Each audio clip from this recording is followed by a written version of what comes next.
Well, he's accused of running from police and killing another driver this weekend. Now he's charged with 3 felonies and more may be on the way.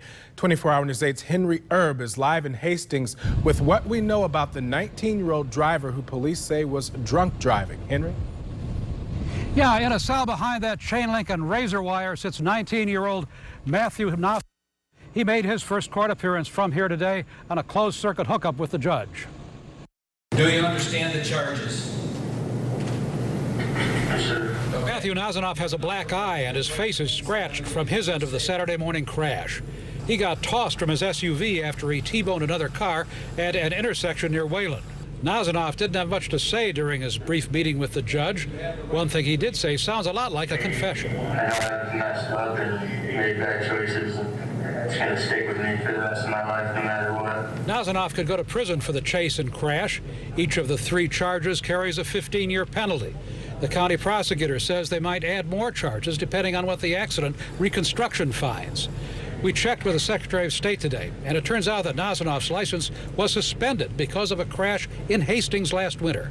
He shouldn't have been driving, but he was, and the chase began near Middleville just before 4 o'clock Saturday morning. A Barry County Sheriff's Sergeant says he saw Nazonoff in his rear view, coming up on him fast. Nazonoff passed the deputy, and the chase was on. He hit his lights.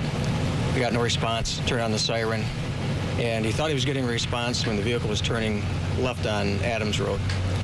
And the vehicle slowed way down. He thought the car was going to pull on over. But the SUV took off again.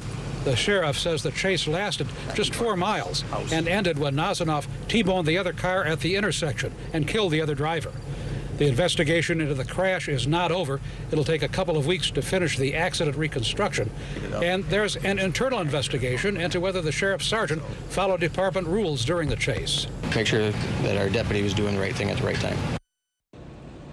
We tried to find out today who died in the crash. I talked to the sheriff just a little while ago, and he tells me they're not sure yet. They're having trouble identifying the man. He might be a migrant farm worker. They may have to go to DNA testing to find out for sure who he is. Live in Hastings, Henry Erb, 24 Hour News 8.